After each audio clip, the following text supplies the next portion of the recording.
Hello everybody, this is Gregory with Permanent Weight Loss Made Easy, where there should be no hesitance in your weight loss and in your weight maintenance. Today we're going to talk about how social media has really destroyed women. Now before we begin, if you need help with weight loss, contact me through the Clarity FM link found here in the episode notes. Also check out my other content, particularly the Cinema Rag, my YouTube channel on movies. So I think in general women are more malleable. In other words, they're easier to contort, to manipulate, because women tend to be more emotional. Men are more logic-based. And this video doesn't necessarily have to do with weight loss, but it has to do with eating disorders and whatnot. So I thought I'd put it this outlet.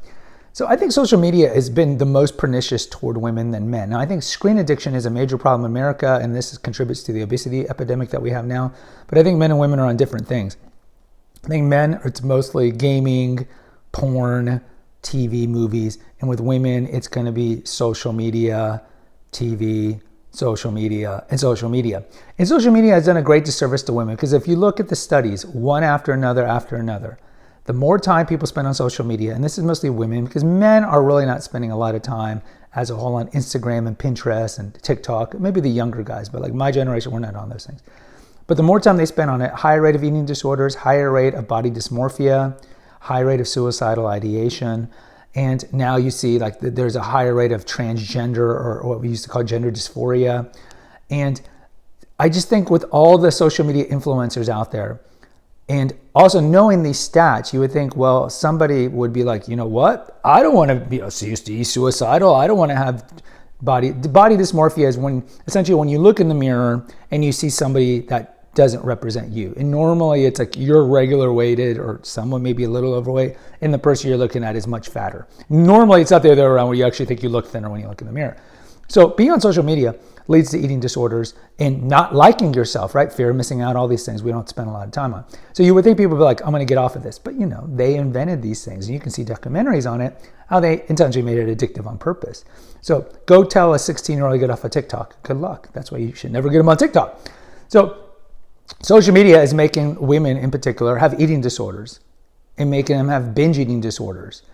And you can find pro-ana groups on social media. These are pro-anorexic group, pro-bulimia, where they're pushing and exhorting women to become more bulimic and more anorexic.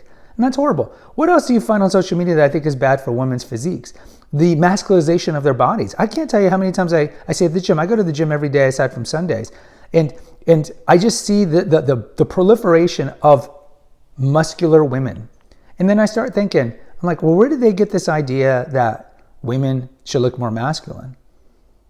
Social media, right? How many influencers are out there? I mean, if you go back to 20 years ago when we didn't have social media, or when I was in college in the 90s, you didn't see jacked up women. The only place you see jacked up women, maybe the basketball girls, the volleyball girls maybe, but the typical woman, let's say in the 90s, and certainly in the 70s, they were regular weighted and they looked feminine.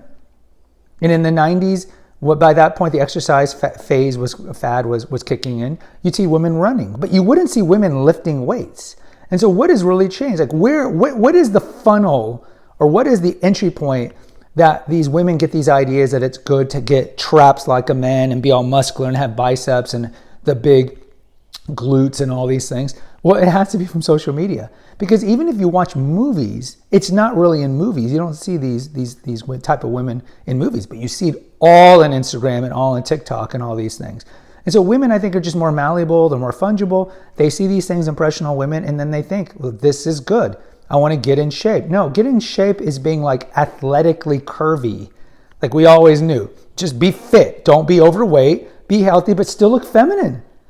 Men don't want to be with other men unless you're gay, but men don't want to be with women that are all masculinized up. And so this leads to more gender conflict, because men look around and either all the women are overweight or they look really masculine. And so there's a much limited pool for men to get just normal looking women, because the obesity epidemic is crazy.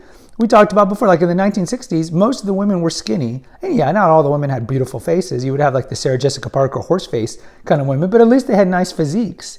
So you could, cover their head, cover their face or whatever, do what you need to do.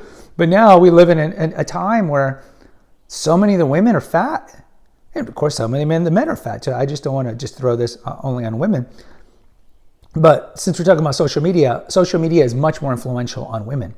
And so Women now look more masculine. Many of them look more masculine with the muscles, but they still look fat, which even looks worse. And I've talked about it here with men, how men spend too much time in the gym trying to get all muscular, but they don't get rid of the gut. You got to get rid of the gut, lose all the weight, even if you lose some muscle, and then rebuild it the right way. There's no point in getting more muscles if you're getting more fat overall. But in general, social media has been very destructive to women, and I wish women would get off of it, but sadly they won't. So there's no solution. Guys, post in the comments. I'd like to hear from you. Until next time, take care, God bless, and pray.